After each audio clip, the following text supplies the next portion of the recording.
Que bom estarmos aqui. Esse é o nosso primeiro podcast do Consumado Cash. Eu tenho certeza que Deus fará coisas tremendas através desse podcast. É um canal feito para abençoar pessoas. E hoje está comigo a Mayara. Mayara, seja muito bem-vinda e é um privilégio gravar esse podcast com você. Oi, Mauro.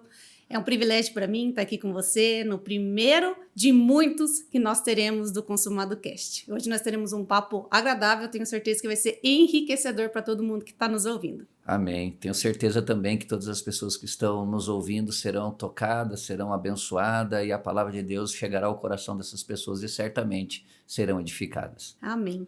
Então, como esse é o nosso primeiro, eu quero com muito temor, assim, que eu tenho no meu coração, o pastor Mauro, ele é um homem de Deus e tem abençoado muito a nossa vida, da minha família. E eu quero começar com uma pergunta, Mauro. Quem é o Mauro? O Mauro é um filho amado do Senhor Jesus. O que eu gosto de dizer ao meu respeito é que eu sou muito amado por Deus. Então, hoje eu sou pastor, sou executivo, sou pai do Gabriel, pai da Júlia e esposo da Diane. Mas uma das características que eu mais gosto é que eu sou filho amado de Deus. Então, quem é o Mauro? O Mauro é um filho muito, mas muito amado por Deus. Que bênção. E uma dúvida, Mauro, por que o seu podcast se chama Consumado Cast? Mayara, quando Jesus morreu, ele falou uma palavra que mexeu muito comigo antes da morte dele: está consumado.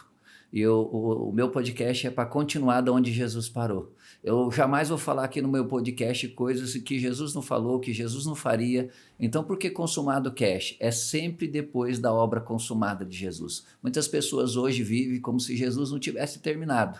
Mas eu não. Eu quero falar a partir daquilo que ele já fez. Ele diz, está consumado. Se ele diz está consumado, eu creio que isso é uma verdade absoluta e o meu podcast sempre vai trazer temas depois da cruz, depois da obra consumada. Jesus, quando ele morreu na cruz, não foi só uma pessoa muito boa morrendo por um inocente. Ele mudou a história da humanidade. E tudo que ele fez a partir do consumado é uma obra muito linda. E eu quero continuar essa obra. Por isso que tudo que eu for fazer aqui nesse podcast tem a ver com a obra consumada de Jesus. Eu vou seguir a partir da obra consumada de Jesus. Legal, Mauro.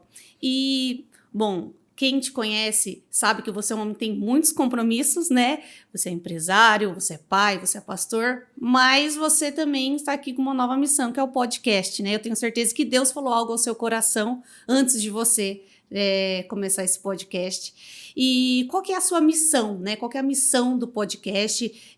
Como que você vê o podcast? Como que você mede o sucesso do seu podcast? Legal. Então, o podcast nasceu enquanto eu orava na madrugada. Deus falou comigo: Mauro, você precisa levar essa palavra a mais pessoas. A internet é a igreja do futuro. Veja bem, eu não estou dizendo que não teremos templo, é pelo contrário, né? Graças a Deus pelos nossos templos, é muito gostoso a gente ir lá, mas existe uma geração de pessoas que mudou, a geração mudou, a geração dos nossos filhos e dos nossos netos, elas serão uma geração muito mais online. E qual é o propósito do podcast? É levar Jesus para as pessoas. Eu não me importo, Mayara, se eu vou ter 100 seguidores, se eu vou ter 200 seguidores ou se eu vou ter 300, porque sucesso não é o que você tem, sucesso é o que você é. Então, o meu podcast já é um sucesso. Por quê? Porque o autor do podcast chama-se Jesus. Então, como eu vejo o sucesso? O sucesso está linkado à pessoa de Jesus. O meu podcast foi pensado e idealizado para que eu leve Jesus para as pessoas. Que a pessoa do outro lado, ao ouvir que ela é muito amada por Deus, ela seja tocada pelo Espírito Santo. Então essa é a função do podcast. O podcast foi feito, criado, idealizado para levar Jesus até as pessoas. Não uma religião. Eu jamais vou falar de religião. Eu vim aqui falar de Jesus. Eu quero levar Jesus ao mundo. O mundo está sedento por Jesus. Eu costumo dizer que Jesus Cristo é irresistível quando bem apresentado. E o que eu quero fazer no podcast? Eu quero apresentar esse Jesus que é irresistível, porque quando eu encontrei com ele, eu me apaixonei por ele, e ele é irresistível, e eu quero, através do podcast, levar Jesus para as pessoas. Que bacana, Mauro. E você comentou da nova geração, né? Dessa geração que está muito mais na internet, muito mais ligada nas mídias sociais, principalmente. E falando aqui sobre essa geração, né? Sobre os dias atuais, você acredita que é possível hoje seguir Jesus de forma genuína? Acredito. Eu acredito que uma vez iluminados os olhos do entendimento de um jovem, de um adolescente ou de um adulto, essa pessoa nunca mais é a mesma. Não tem nenhum personagem da Bíblia que encontrou com Jesus, que não teve a sua vida transformada de uma forma sobrenatural. O lindo do Evangelho, Mayara, é que ele transforma a vida das pessoas. O Evangelho é a única história, é a única história que transforma a vida das pessoas. Por quê? Porque ela é a história de um Deus único, vivo e verdadeiro. A gente vê pescadores sendo pessoas extraordinárias, né? Nós vemos a história de Pedro, um simples pescador, que teve uma história extraordinária. Quando a gente olha para a história de Paulo, que perseguia os cristãos para matá-los, mas quando ele encontrou com o amor em pessoa, que é Jesus, ele teve a sua vida transformada. Então eu acredito que todos os jovens, os adolescentes que estão nos ouvindo, se você tiver uma experiência com Jesus, é impossível a sua vida não ser transformada. Não conheço nenhuma pessoa que teve um encontro com Jesus, genuíno, verdadeiro, e que não teve a sua vida transformada. E ainda aqui falando um pouco, né, dessa nova geração, nossa nova rotina que nós temos, que é uma rotina puxada na maior parte do tempo, né? Os jovens são bombardeados a todo tempo com informações, o sucesso é aqui, o sucesso é ali, você, né, como você comentou, de medir o seu sucesso. E olhando para esse nosso novo formato de vida, né? Como que você vê a forma melhor, vamos dizer assim, vamos usar essa palavra, né, de conciliar a vida profissional com a vida espiritual? Então, essa é uma pergunta de R$1 milhão. Muitas pessoas, elas confundem, elas falam, agora eu estou na igreja, então eu estou na minha vida espiritual, agora eu estou no meu trabalho, então agora eu estou na vida profissional, mas na verdade isso não existe. Você é um espírito e você é um homem e uma mulher de Deus. E aquilo que você faz no teu dia a dia reflete quem você é. Então não tem como dividir, não tem como separar. Uhum. Não, mas eu não vou fazer isso porque aqui eu estou no meu trabalho. Não tem como, é impossível. Você é um espírito, você é um homem e uma mulher cheia do Espírito Santo, isso vai influenciar no seu trabalho. Não existe uma forma de dividir, de ter uma dicotomia, uma coisa está entrelaçada com a outra. Então, as duas coisas, a gente precisa entender que nós somos um espírito e que o que nós fazemos reflete nas nossas vidas e eu não vejo como dividir, sabe? Não tem como dividir. Imagina né? Eu estou trabalhando, eu sou da área da saúde, então agora eu não sou mais pastor porque eu estou trabalhando na área da saúde. Não, eu sou um pastor que por um acaso estou trabalhando na área da saúde. E eu vou exercer o meu ministério através daquilo que Deus me chamou. Não tem como ser duas coisas diferentes, é uma coisa só. E as pessoas confundem muito, mas é uma só, não existe duas. Bacana, Mauro. E você estava falando de espírito, né? Então, nós aprendemos, de acordo com a palavra, que nós somos corpo, alma e espírito. Como que é isso? Você pode explicar, por favor? Posso. Eu gosto sempre de começar com espírito, alma e corpo. Então, o que é o corpo? O corpo é a nossa pele, né? Vamos dizer assim, vamos chamar assim. E a alma? O que é a alma? A alma é mente, vontade e emoções. Como a alma aprende, Mayara? A alma aprende por comparação e repetição. Se você pegar uma pessoa que nunca jogou um esporte, por exemplo, o vôlei, e se você pôr essa pessoa para treinar durante um ano, de tanto repetir, logo ela vai ficar, se não boa, ela vai dar para jogar no time. Então a alma, ela aprende por comparação e por repetição. E a alma é baseada nos 5 sentidos. Por que é muito perigoso viver baseado na alma? Porque a gente vive baseado nos 5 sentidos. E os nossos 5 sentidos, eles nos enganam, né? É muito comum ver pessoas, inclusive dentro da igreja, enganada.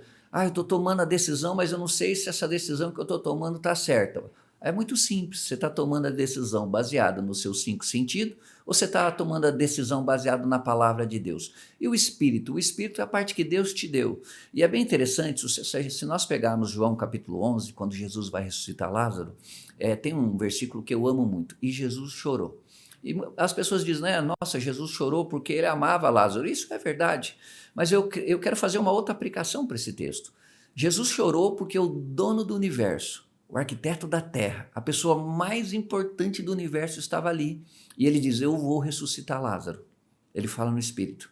E as pessoas entendem. E a irmã de Lázaro diz, eu sei que o Senhor vai ressuscitar ele no último dia. E aí Jesus disse, não, eu vou ressuscitar ele hoje.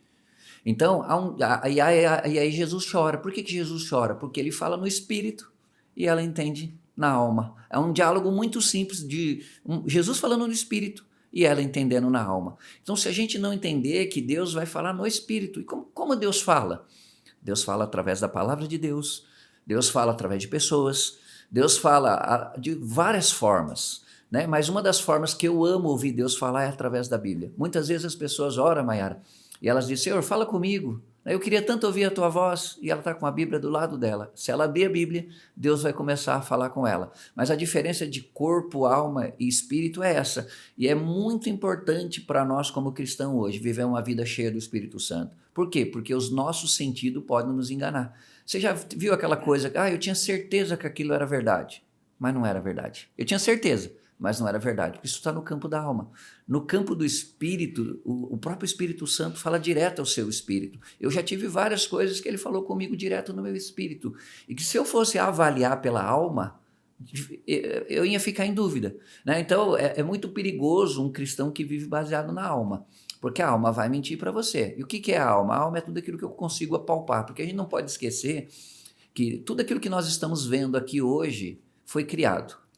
Tudo que a gente vê foi criado por algo que a gente não vê. E o que a gente não vê é que governa o que a gente vê. E o que a gente não vê é espírito. Então Deus é espírito e ele vai sempre falar no nosso coração em espírito. Então, se eu posso deixar um conselho para as pessoas, não viva baseado na sua alma. Mas, pastor, eu tenho dúvida, como viver? Viva baseado. Nós temos um manual. Qual manual é esse? Chama-se Bíblia Sagrada. E você não vai errar nunca. Excelente, Mauro. E dentro desse contexto, né, de espírito, como você vê o papel da igreja nesse contexto? A igreja tem um papel tão relevante que hoje, se as igrejas fechassem, o Estado teria um colapso. A igreja faz um papel que o Estado nunca vai poder fazer. Imagina você, né, quantas igrejas fazem trabalho com pessoas viciadas em drogas, como por exemplo, né, tem tantas outras áreas, mas vamos pegar essa área, né? O Estado não consegue pegar um drogado e recuperá-lo, mas a igreja, através de Cristo Jesus, consegue. Então a igreja faz um papel social que o Estado ele não tem nem recurso e ele nunca vai conseguir fazer. A igreja é um órgão muito relevante que faz é interessante citar, por exemplo, na nossa igreja, quantos trabalhos, né? Nós começamos aqui em Maringá, na nossa igreja, um trabalho em que a gente vai acolher as famílias que estão passando por um momento de droga. Porque como lidar? Como uma família lida com uma pessoa que agora é viciado em droga? Né? Então ela precisa de um apoio, de uma estrutura, de alguém que já viveu isso, que é o trabalho que nós estamos criando da nossa igreja. Então, olha que trabalho lindo que a igreja faz. A igreja ela é uma bênção para o Estado. Se o Estado entendesse isso, ficaria tão mais simples. A igreja ela não é concorrente do Estado, ela nunca quer ocupar o papel do Estado. Na verdade, a igreja é uma bênção para o Estado, porque ela faz um papel social que o Estado nunca vai poder fazer, né? Como, por exemplo, trabalhar com famílias, né? A família é a base da sociedade, né? Quando você tem famílias equilibradas, você tem uma sociedade equilibrada.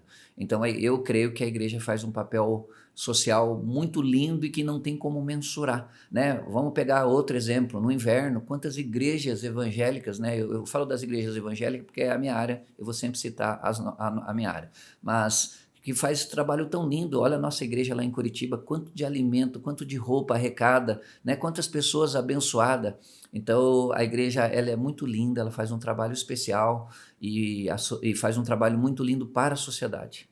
A igreja ela tem um papel relevante, né? E ainda nesse assunto, Mauro, é possível o cristão viver sem a igreja?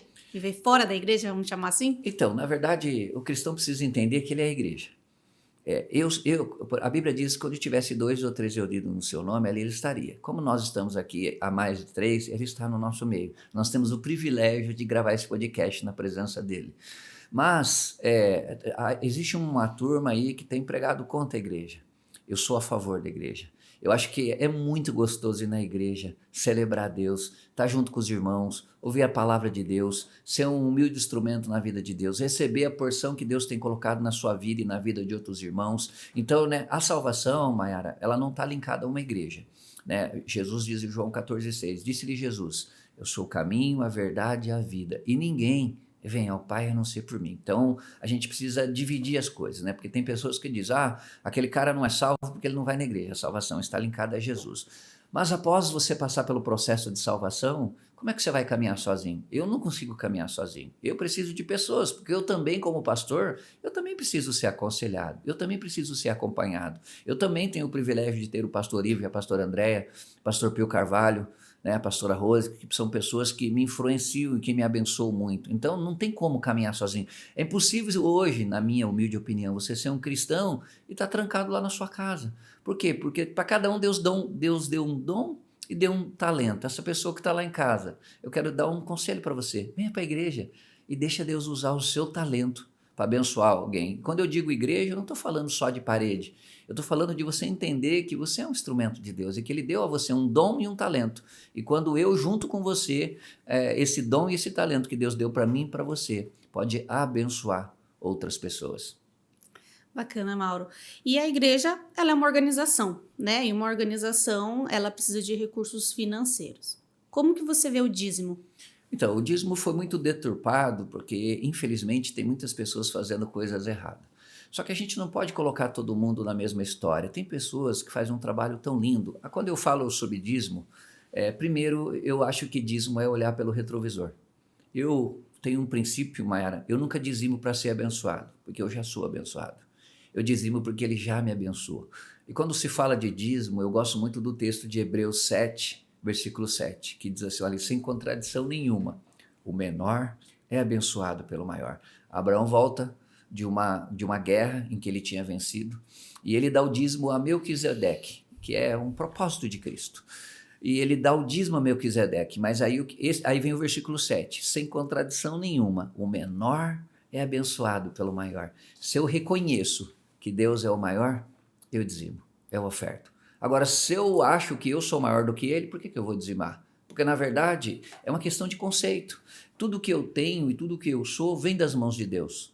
Então, mesmo que eu devolvesse 10%, algumas pessoas, eu estou dando para Deus. Não, você não está dando não, meu irmão, porque quem te deu 100% foi Ele. Né? Só que a questão do dízimo, principalmente no Brasil, ela foi muito deturpada por tantas outras coisas erradas que fizeram. Agora, não é porque alguém fez algo errado que passou a ser errado. Né? O dízimo é um princípio de Deus e aconselho quem está nos ouvindo, dizimar e ofertar é um ato de amor, e dizimar e ofertar é um ato porque abençoa você.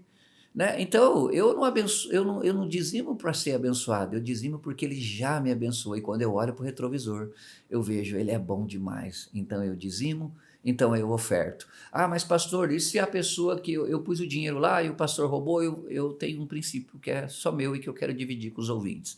A partir do momento que eu pego um dinheiro e eu coloco lá na igreja, eu e Deus, acabou aí. O que esse pastor vai fazer daí para frente já não é mais um problema meu. Aí é ele com Deus. Mas tem muita gente fazendo coisa errada. É verdade, mas tem muitas pessoas fazendo coisa certa. Por exemplo, vou citar o nosso exemplo, você sabe que isso é verdade.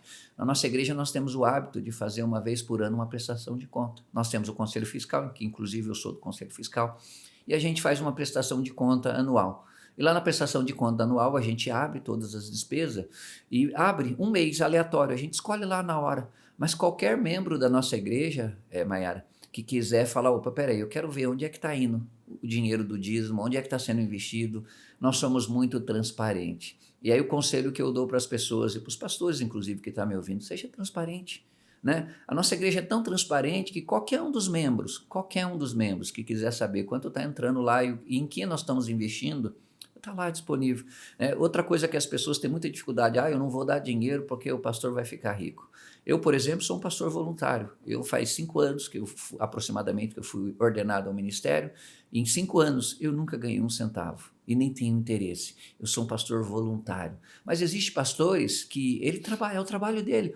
E a Bíblia diz, digno é o trabalhador do seu salário. Então esse homem precisa trabalhar, precisa ganhar, precisa receber. Né? Então ele tem o salário da igreja e que eu sou a favor, não sou contra, não, sou a favor.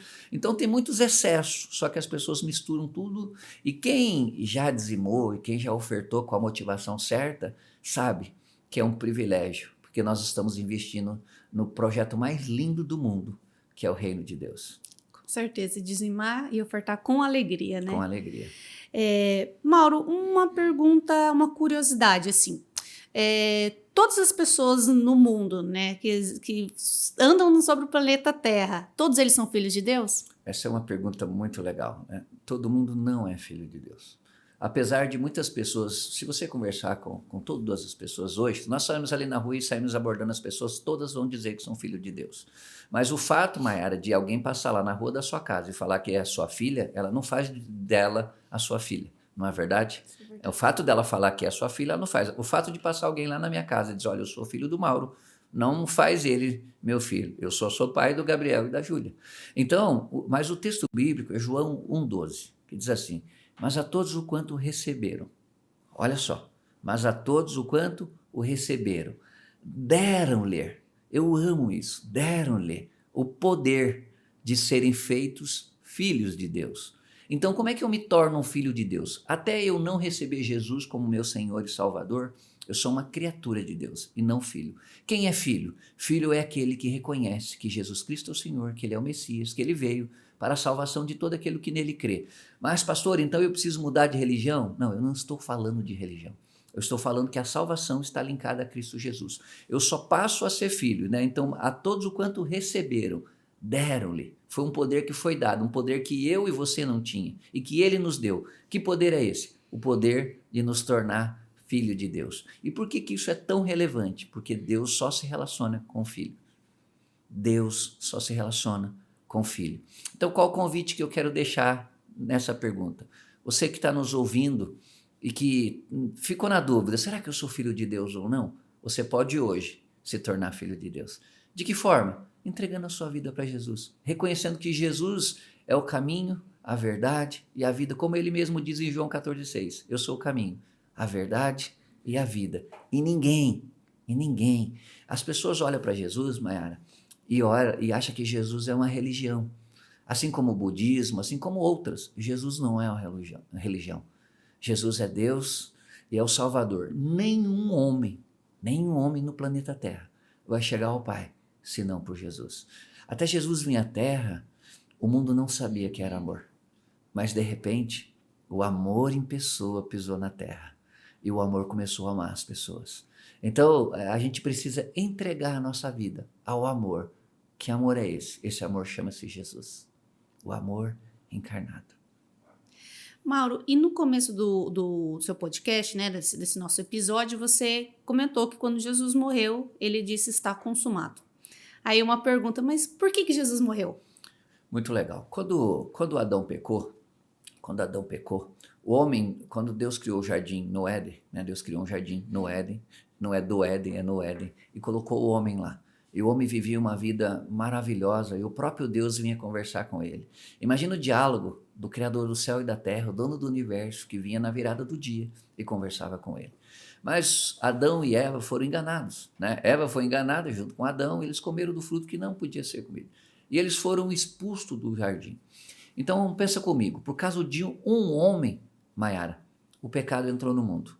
Que homem é esse? Adão.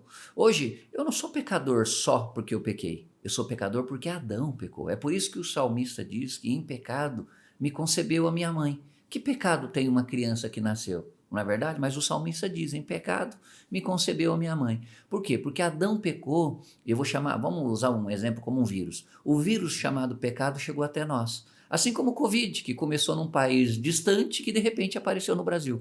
O pecado é a mesma coisa. O pecado originou em Adão, que foi expulso do Éden, e a partir daí toda essa geração passou a ser uma geração pecaminosa, por causa de um homem que pecou. Então precisava vir um homem que não tivesse nenhum pecado. No Velho Testamento, quando o homem pecava, ele tinha que oferecer um animalzinho. E esse animalzinho, ele não podia ter nenhum defeito, ele era analisado pelo sacerdote, e se ele não tivesse nenhum defeito, ele era aceito. Por que ele não podia ter nenhum defeito? Porque ele era uma tipologia do Cristo, que viria sem nenhum pecado. E aí Isaías 7, versículo 14 diz, eis que a Virgem conceberá e dará à luz a um filho. Ele colocará o nome de Jesus, que traduzido significa Emanuel, Deus conosco. Então o Deus conosco teve que vir, morrer na cruz, e ao morrer na cruz, ele pagou toda a dívida. Ele pagou toda a dívida que o primeiro Adão tinha feito. Então quem é Jesus? Jesus é o último Adão. Aquilo que Adão fez, O que Adão fez trouxe consequências pecaminosas para uma geração inteira. Porque existe uma pergunta bem interessante, Mayara. Mas eu não estava no Éden. O que eu tenho a ver com o pecado de Adão? Na verdade, quantos de nós, eu me fiz muitas vezes essa pergunta, até eu entender Romanos capítulo 5 e Romanos capítulo 8. Né? Então, Adão pecou e toda geração foi feita pecaminosa. Mas Jesus foi na cruz e ao morrer na cruz, ele fez uma geração de pessoas transformada, restaurada, abençoada, justa. Eu não sou justo e abençoado porque eu faço tudo certo. Eu sou justo e abençoado porque Jesus fez tudo certo. Assim como Adão pecou, eu não estava lá. Eu também não estava na cruz. Mas quando Jesus morreu na cruz, por isso que João Batista vê Jesus e diz: eis o Cordeiro de Deus que tira o pecado do mundo. Então, quando Jesus morreu na cruz, ele resolveu o problema que Adão tinha criado. E aí, a gente em outro episódio, a gente pode aprofundar isso, mas ele nos colocou numa posição de justiça. Que posição de justiça é essa? É a mesma posição que Adão, é uma posição que Adão tinha antes de cair lá no Éden. Ele restaurou o projeto. Então, por isso que Jesus veio morrer. Precisava ser um inocente, alguém que não tivesse pecado. Ao longo da história, veio homens tão abençoados como Abraão, como Davi, como Moisés, né? Abraão, em que Deus chamou meu amigo, Davi, que Deus chama ele, o homem segundo o coração de Deus. Porém, todos esses homens pecaram. Todos esses homens erraram em alguma coisa. Jesus não. Jesus veio como homem, mas ele não errou. Ele morreu e ressuscitou. Um justo morreu e ressuscitou para pagar a conta de vários pecadores, que éramos nós. Que bênção, Mauro. E hoje muito se fala, né, diante de tantos rumores de guerra, desastres climáticos, muito se fala, né, ele está voltando, né, o Apocalipse está se cumprindo, os fins dos tempos, né, Maranata, hora vem Senhor Jesus. O que significa, né? Jesus voltará? Olha, Atos 1:11, eu acho lindo esse texto, que Jesus ele começa a subir literalmente para o céu e aparece dois anjos e fala para os discípulos: varões galileus, por que vocês estão olhando para cima? Da mesma forma que ele subiu, ele vai descer. Então Jesus vai voltar. Só que as pessoas olham para a volta de Jesus como se fosse um folclore, e não é. Eu quero explicar de que forma que eu creio. A Bíblia diz que um dia para Deus é como 1000 anos para nós. Então Deus trabalha com uma régua. Passa 1000 anos, ele olha e fala: é um dia. E nós olhamos e falamos: é 1000. Então, essa é a régua que Deus trabalha. Então, de Gênesis da criação até Abraão se passaram 2 dias.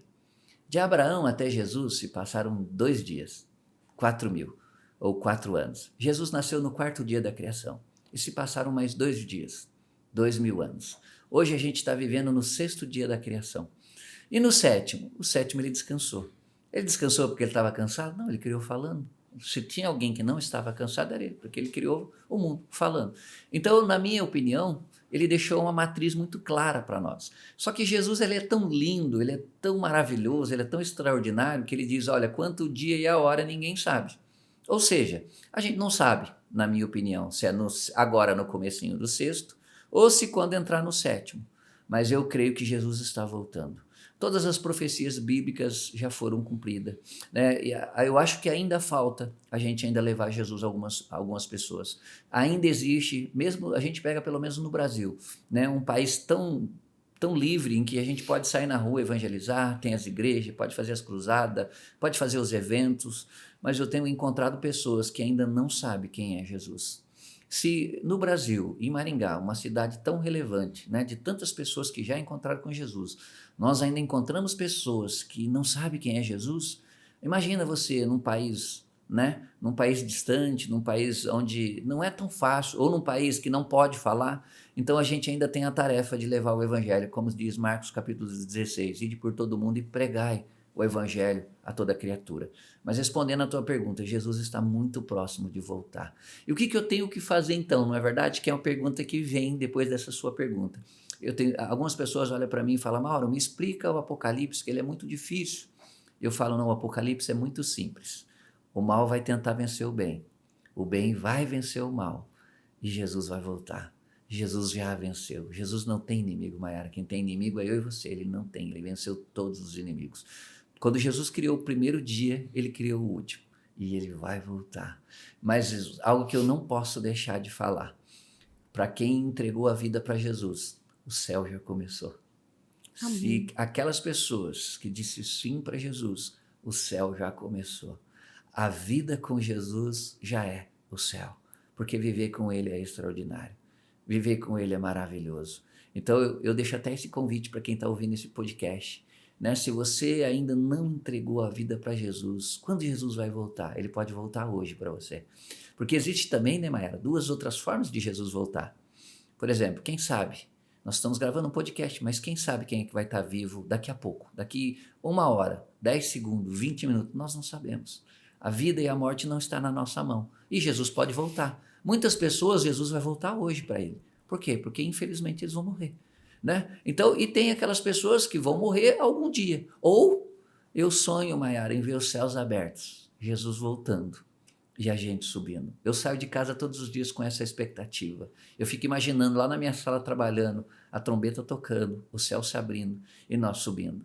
Mas o mais importante de tudo isso, quando ele voltar, ele vai encontrar em mim um homem apaixonado por ele. Deus quer levantar uma geração de pessoas apaixonadas por Jesus. Eu, quando fui casar, há 20 anos, eu disse para minha esposa, olha, eu vou casar contigo, só tem uma coisa, eu sou apaixonado por um homem. Ela ficou muito assustada, me olhou, regalou o olho, e há 20 anos atrás eu disse a ela, eu sou apaixonado por Jesus. E eu vou dizer para você, hoje, 20 anos depois, a minha paixão por ele é muito maior. Então, ele já voltou para mim, porque ele volta para mim todos os dias. Quando eu acordo, ele é a razão de eu existir. Quando eu vou dormir, ele é a razão de eu ser. Então, Jesus, o que a gente precisa até Jesus voltar, porque ele vai voltar, a gente precisa estar firme nele, inabalável nele, amando ele, pensando sobre ele, vivendo ele. E aí nós teremos um mundo muito melhor. E aí nós teremos uma vida de paz, porque as pessoas acham que paz é você ir para um lugar tranquilo, numa rede, aqueles coqueiros. Mas paz não é isso. Isso é tranquilidade, isso não é paz. Paz é uma pessoa. Paz é Jesus. Amém. Glória a Deus. Também espero por esse momento, espero estar aqui para ver o som da trombeta. Mauro, e você estava falando, né, sobre a gente, que muitas pessoas não conhecem Jesus, né? A gente, como você falou, uma cidade como Maringá, com muitas igrejas, mas ainda muitas pessoas não conhecem Jesus. E a gente vê muito também nessa geração mais nova, o pessoal perguntando assim, mas qual que é a minha missão? Qual que é meu propósito? O que Deus quer de mim? Você pode comentar um pouco sobre isso? Posso. O meu propósito, desde que eu me converti, há mais de 25 anos atrás, é revelar Jesus. Eu tenho 2 propósitos. O meu propósito é revelar Jesus e o meu propósito é ser rei e sacerdote. Apocalipse, versículo 1, 5 e 6 diz, ele me ama e ele me fez rei e sacerdote. Mas o meu propósito hoje é revelar Jesus. Tudo que eu faço nas empresas que eu trabalho, nos convites que eu recebo. Semana passada eu fui convidado para ir num churrasco e cheguei lá e fiquei pensando, o que eu estou fazendo aqui? Até o momento em que eu vi uma pessoa, eu sabia no meu espírito que Deus tinha me enviado lá por causa dessa pessoa. Eu fiquei quase 2 horas revelando Jesus para essa pessoa. Mas pastor, eu sou uma pessoa que estou começando, eu não sei falar ainda. Existem tantas formas de falar de Jesus. Tem muitas pessoas, Mayara, que falam de Jesus sem abrir a boca. De que forma? Vivendo. O problema é que nós estamos cheios de pessoas que falam uma coisa, mas vivem outra.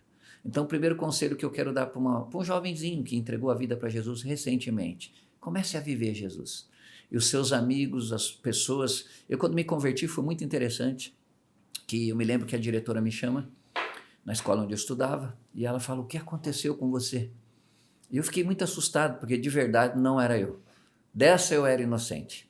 A minha transformação foi tão radical, tão tremenda, que uma semana depois ela me chama e diz, escuta, está acontecendo algum problema com você? Eu falei, por que eu fiz alguma coisa? Ela falou, não, é que a sua postura, a sua forma, o seu olhar, é um olhar diferente, o que aconteceu com você? Eu disse, eu encontrei com Jesus. Ou melhor, ele me encontrou, porque ele nunca estava perdido, eu estava. Ele me encontrou. E a minha transformação foi imediata, de dentro para fora. O que é isso? Isso me fez... muitas coisas que eu fazia antes, eu fui um jovem que nunca me envolvi com drogas, com outras coisas, fui um jovem muito tranquilo. Mas muitas coisas do que eu fazia, Mayara, não cabia mais para mim no momento em que eu estava vivendo. Então a minha transformação foi radical. Então, o conselho que eu dou para um jovem que está começando a vida cristã, se você ainda não sabe falar de Jesus, começa a viver Jesus. Porque as pessoas que caminham do teu lado, elas vão perceber. Existe um texto que diz, e vereis a diferença do que serve e que não serve. Mateus 5,13 diz, vós sois o sal da terra, mas se o sal se tornar insípido, com que há de salgar? Então, qual é o único lugar que o sal não salga? No saleiro. O problema é que nós estamos cheios de saus no saleiro. Então, nós precisamos tirar esses irmãos de dentro do saleiro, sair de lá e vir para fora. E a gente evangelizar. Nós somos o sal da terra, nós somos a luz do mundo. Muitas vezes, eu tenho facilidade para falar, mas tem pessoas que não têm. Então, tem muitas pessoas que vão evangelizar falando, outras vão evangelizar vivendo. Viver é uma das formas muito bonitas de evangelizar. Eu daria um conselho também aos jovens. Romanos 12, versículo 1 e 2, diz para a gente não se moldar ao padrão deste mundo. Você jovem, adolescente que está ouvindo esse podcast, talvez você diga, mas eu recebi um convite, se eu não for vão me chamar de careta, vão me chamar de qualquer outra coisa. Não vá. E qual é o limite? O limite é, você foi convidado para ir num lugar. Jesus entraria nesse lugar? Porque o meu limite é esse. Eu vou até onde Jesus pode ir. Ah, não, mas eu vou lá porque eles não têm Jesus, eu vou evangelizar eles. Cuidado, esse é um caminho muito perigoso. Eu tenho visto pessoas que foram para trazer as pessoas e na verdade elas foram e não voltaram mais. Então, não tenha vergonha de dizer, olha, eu não vou, eu não consigo, eu não posso ou eu não quero. Eu tenho minha filha de 15 anos. Vira e mexe, ela recebe convites. Alguns ela vai, mas ela sabe o limite. Eu não preciso ficar falando para ela. Outro dia, ela estava numa festa e era 10 horas da noite, ela me mandou uma mensagem. Pai, por favor, vem me buscar. Por quê? Porque ela sabe que dali para frente já não era mais ambiente para ela. Então, nós somos o sal da terra, nós somos a luz do mundo. Nós não podemos fazer o que todo mundo faz, porque nós não somos todo mundo.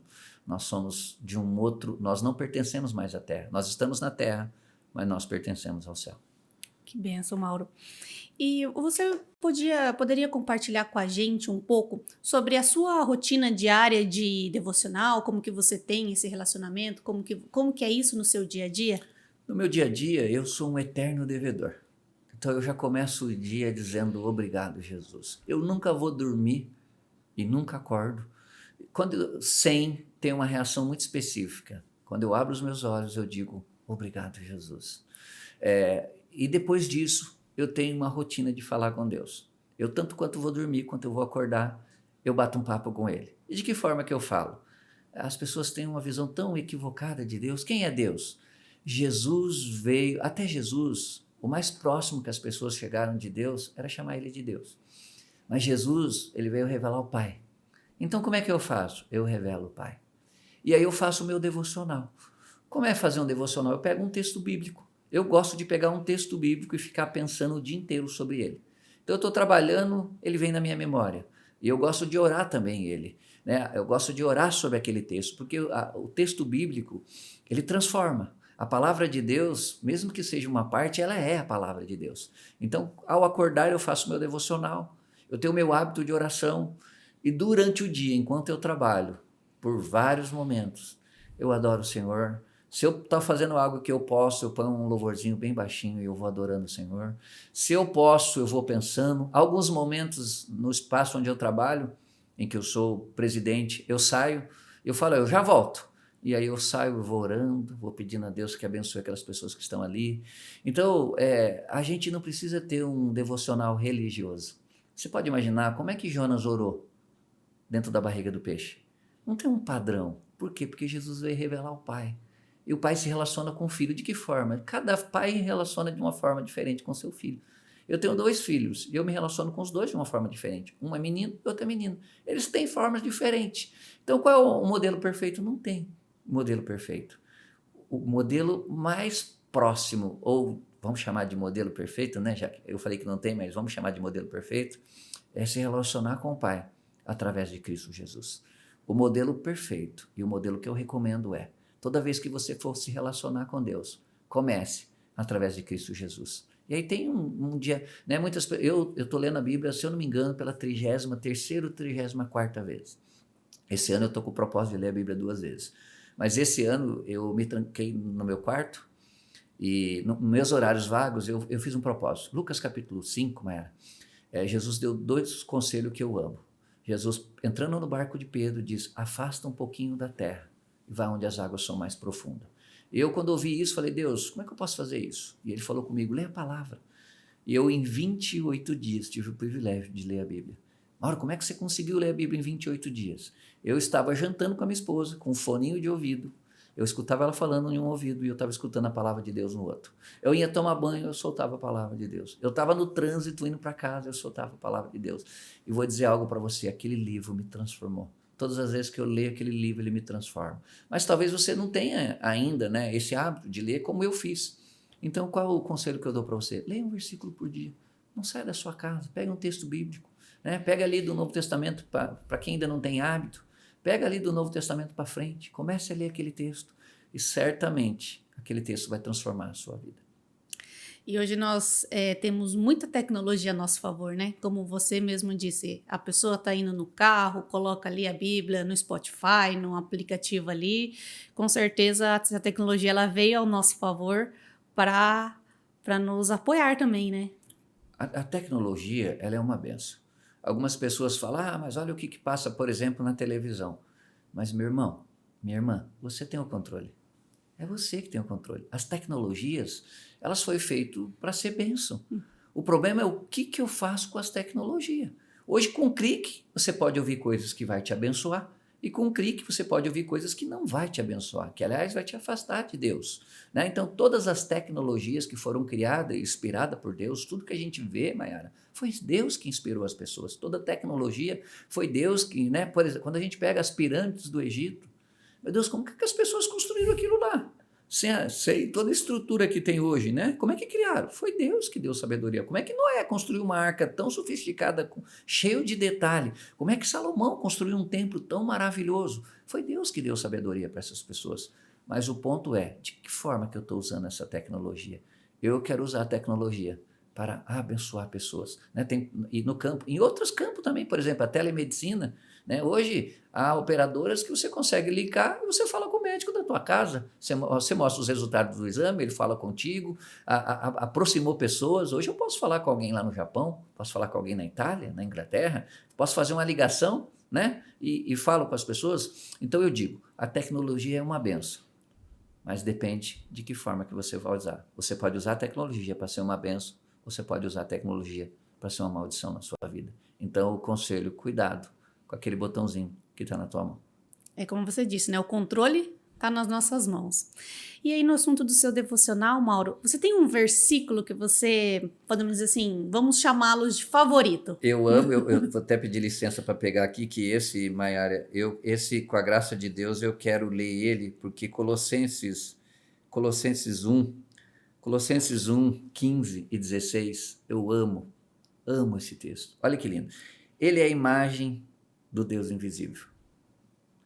Até Jesus, a pergunta era: quem é Deus? Moisés perguntou para Deus: Senhor, me mostra a sua glória. E Deus responde para Moisés: Moisés, ninguém pode ver a minha glória e sobreviver, mas eu vou passar entre a fenda da rocha e você vai ver uma face, não a minha face. E ele passou e Moisés pôde ver ele pelas costas. E quem era essa rocha, essa fenda? Essa fenda era Cristo. Até Jesus vir, a pergunta era: quem é Deus? E esse texto aqui vai exatamente explicar, e eu quero ler ele. Colossenses 1, versículo 15 e 16.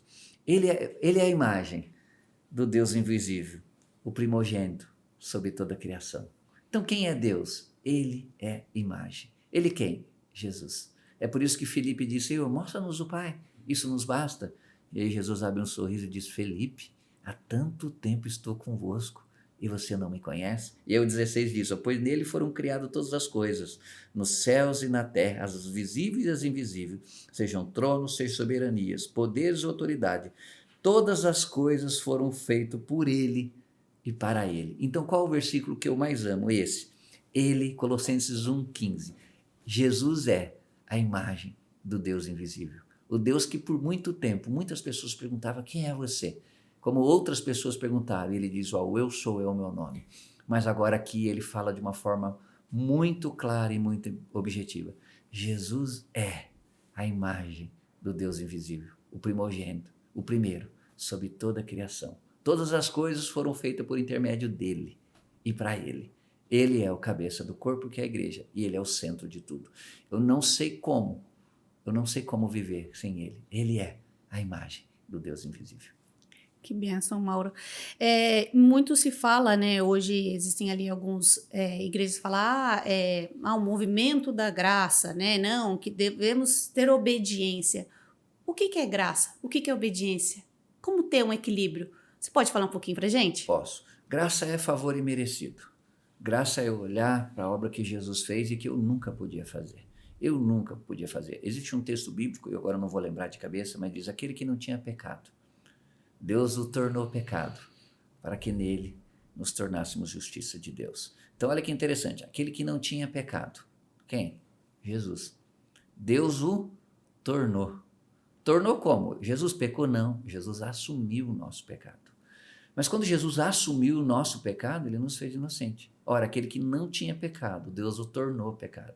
Mas aí olha a continuação do versículo. Para que nele quem? Em Jesus, nos tornássemos justiça de Deus. Então o que é a graça? A graça é um favor que eu não mereço. A graça é algo que eu jamais, por exemplo, a salvação.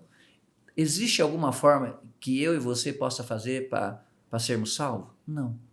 A salvação é um presente que Jesus nos deu ao recebê-lo.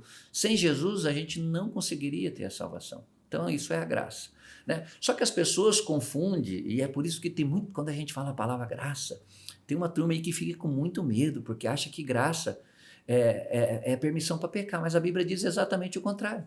Pois o pecado não terá domínio sobre vós, porque você não está debaixo da lei, mas debaixo da graça. Então, a graça ela não é permissão para pecar, ela nunca foi permissão para pecar. Aliás, você não precisa autorizar ninguém para pecar. Está aí as pessoas fazendo tudo que quer. Então, a graça é um favor imerecido que Deus nos deu, a graça é uma pessoa, a graça é Jesus Cristo, né? Mas a graça não é permissão para você fazer tudo o que você quer, né? Então, e a graça e a obediência. Como tratar a obediência? Então eu vou seguir os 10 mandamentos? Não. A obediência é eu olhar para Jesus e fazer o que ele faz. Jesus apedrejou a prostituta? Não, então eu também não vou apedrejar. Jesus julgou alguém? Você vê Jesus julgando, a não ser a religião. Jesus nunca julgou. Jesus estendeu a mão. Você vê, Paulo perseguia a igreja até o dia que ele encontrou com Jesus. Paulo, Paulo, por que você me persegue? Jesus não usou de vingança com Paulo, pelo contrário, ele o chamou e Paulo foi uma das melhores, na minha opinião, um dos maiores autores do Novo Testamento. Não tenho dúvida que Paulo foi uma bênção de Deus. Só que ele era o cara que perseguia a igreja, né? Então, como hoje conciliar a graça com a obediência? Eu só faço aquilo que Jesus faz. Eu recebi um convite para ir numa festa. Jesus vai entrar nessa festa? Eu vou. Não, Jesus não é bem-vindo nessa festa. Então eu não vou. Então há uma linha, Mayara, muito fina entre a graça e a desgraça. Tem gente que não está na graça, que eles estão na desgraça. A graça é uma pessoa. A graça é Cristo Jesus. Se eu estou nele, eu estou na graça. E daí, se eu estou nele, como não ser obediente? Né? Não obediência de uma série de regras, porque se a gente pegar quando Jesus veio à Terra, o que ele mais combateu foi a religião. Ele chega ao ponto de dizer, olha, vocês são sepulcro calhado.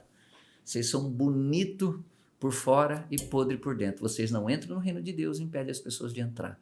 Então, qual o conselho que eu dou para quem está ouvindo esse podcast? Faça aquilo que a Bíblia diz que você pode fazer, né? É aquilo que a Bíblia diz que você pode fazer. E é interessante, né? Porque muitas pessoas olham para nós, jovens, e acham que ser cristão, e eles olham para nós como se nós fôssemos de outro planeta. E nós não somos. Nós somos felizes, nós curtimos a vida, nós namoramos, nós casamos, nós temos as nossas empresas, nós temos o nosso trabalho, nós temos nossos amigos, nós gostamos de fazer uma confraternização. Aliás, se tem alguém que gosta de festar, é o povo cristão, não é verdade? Nós amamos porque o nosso Deus é um Deus de festa. Mas tem limite. Qual é o limite? Isso que eu estou fazendo vai glorificar a Deus? Vai. Então eu vou fazer. Não, isso não vai glorificar a Deus. Então eu não vou fazer. Por quê? Porque eu amo. Porque eu amo, eu quero fazer algo que vai agradá-lo. Que bênção, Mauro.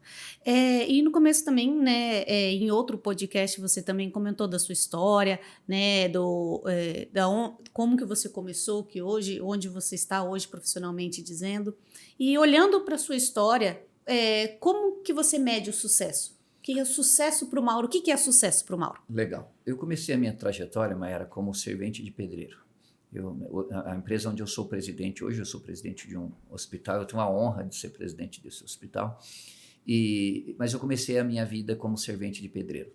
E eu pensava, imagina se o pedreiro fosse Jesus, como eu serviria ele? E eu comecei a servi-lo olhando para aquele pedreiro como se ele fosse Jesus e fazendo o meu melhor. Eu varria, eu limpava, eu organizava, e aquilo chamou muita atenção do dono da empresa na época. Ao ponto dele vir perguntar para mim, escuta, por que você faz desse jeito? Por que você faz dessa forma? Né? Aquilo chamou muita atenção dele. Então eu fazia como para o Senhor. A Bíblia diz assim, ó, e Deus estava com José e o fazia prosperar. Se a gente for olhar para esse texto de José, José era um sucesso, mas esse momento em que Deus disse que Deus estava com José e o fazia prosperar, ele estava sendo vendido pelos seus irmãos. Ele tinha sido negado pela sua família, vendido pelo seu irmão e estava indo embora por uma casa e por um povoado que ele não sabia.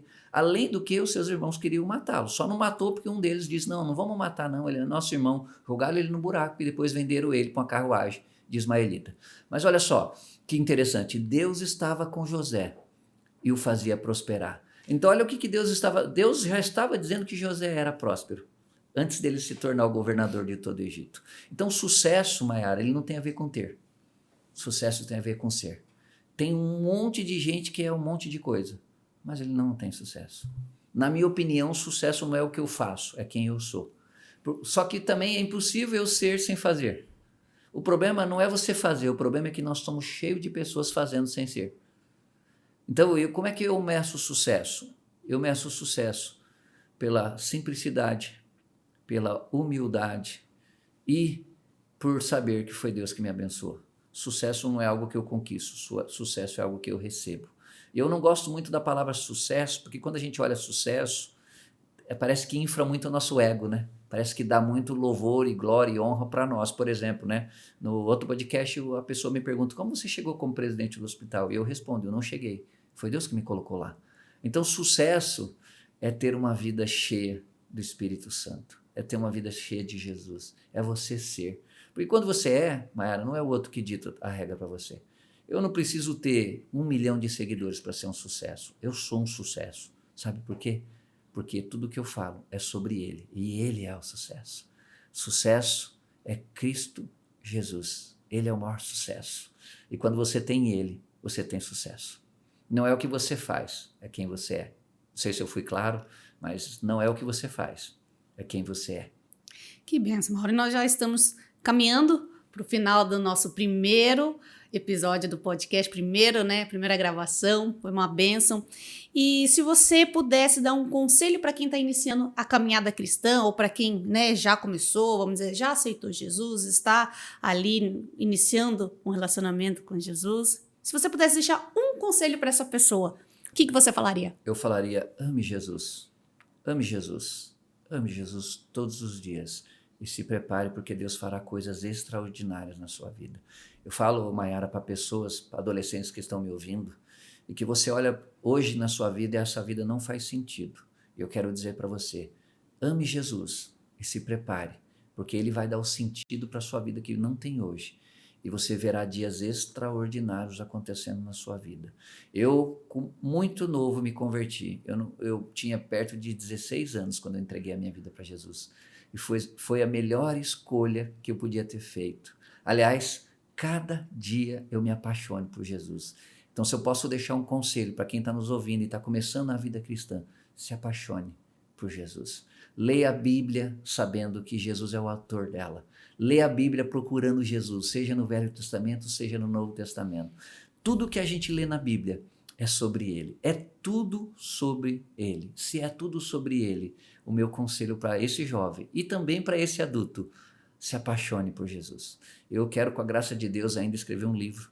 E o título do livro vai ser Jesus Cristo é irresistível quando bem apresentado. As pessoas, Mayara, não negam Jesus. as pessoas negam o Jesus que nós estamos pregando, porque ele é irresistível. Amém. Quero agradecer, Mauro, a oportunidade de estar aqui com você nesse dia, fazer parte do seu podcast. É uma bênção, tenho certeza que esse canal de comunicação vai atingir muitas vidas de forma ricamente e transformar vidas Amém. dentro da sua missão. Amém. Eu também quero te agradecer e também eu sei que esse momento é um momento profético. Amém. Na sua vida, a partir de hoje, algo sobrenatural de Deus vai desencadear. Amém. O fato de você vir se dispor voluntariamente, né, a abençoar nós, falarmos, eu creio que Deus te trouxe aqui para te dizer também que tem uma nova fase chegando na sua Amém. vida, uma fase sobrenatural, uma fase de Deus. E eu não posso, Maiara, sem terminar esse podcast, eu gostaria de orar. Amém. Orar pelas pessoas que nos ouvem. Nesse momento tem pessoas tão angustiadas, pessoas tristes, pessoas doentes. E eu quero, com a graça de Deus, fazer uma oração por essas pessoas. E eu tenho certeza que quando essas pessoas ouvirem essa oração, elas serão tocadas, elas serão transformadas. Né? Há pessoas nesse momento angustiadas. E eu quero orar, gostaria que você concordasse comigo. Amém. E junto com você eu quero orar por essas pessoas que nos ouvem. Amém. Pai, eu quero orar por cada pessoa que vai ouvir esse podcast. Pessoas que ao receber esse podcast estarão tristes, abatidos, desanimados, derrotados. Mas, Senhor, uma palavra tua muda tudo. E se existir alguém doente, a tua palavra diz em Romanos 8:11, mas se o Espírito daquele que ressuscitou Jesus habita em nós, ele traz cura para os nossos corpos. E eu quero declarar, essa pessoa que está do outro lado, que está ouvindo esse podcast, Jesus Cristo te cura. Você é completamente curado. Eu te abençoo com saúde. Eu declaro que você é curado. Eu declaro que não haverá nenhuma limitação. Eu oro agora por pessoas que passaram por alguma cirurgia e você ficou com alguma sequela. Eu quero declarar que Jesus te restaura por completo. Amém. Eu profetizo uma restauração completa. Eu oro agora por pessoas que têm dito, a minha vida não faz sentido. A minha vida está triste, eu tenho tudo, mas não tenho nada. Eu quero declarar, Jesus Cristo entrará no teu coração ao ouvir esse podcast e ele vai mudar a sua vida, ele vai transformar a sua vida e você terá uma vida transformada. Amém. Eu te abençoo com toda sorte de bênção. Eu oro também por pais que têm orado pelos seus filhos e têm dito, meus filhos andam tão longe. Pai, eu falo contigo, pai e mãe, eu falo contigo agora, fique tranquilo, eles voltarão. Existe uma promessa que eu e minha casa serviremos ao Senhor. Amém. E essa promessa vai se cumprir na sua vida. Você e os seus filhos, você e os seus entes queridos vão servir a Deus juntos. Eu profetizo que será assim, eu declaro que é assim. Se existir alguém no nosso meio querendo desistir, se existir alguém no nosso meio ouvindo esse podcast, abatido, desanimado, eu quero declarar para você, não desista. Existe solução e existe um caminho para você. Amém. E esse caminho chama-se Jesus Cristo. Amém. E eu quero declarar que você vai mudar, isso vai passar, é transitório e você vai vencer. E ao ouvir esse podcast, eu te abençoo com toda sorte de bênção. Amém. E eu oro o Salmo 1, versículo 2 e 3 em diante. Eu declaro que nós seremos como árvore plantada junto ao ribeiro de águas. E tudo que a gente fazer, tudo que nós formos fazer, vai prosperar. Amém. Será assim, em nome de Jesus. Amém. Aí, Maiara, antes de terminarmos também, deixar você que está ouvindo esse podcast, siga nós, né? Tanto no YouTube quanto no Instagram, Consumado Cash. Eu tenho certeza que vocês serão ricamente abençoados. Em Amém. nome de Jesus. Amém. Amém.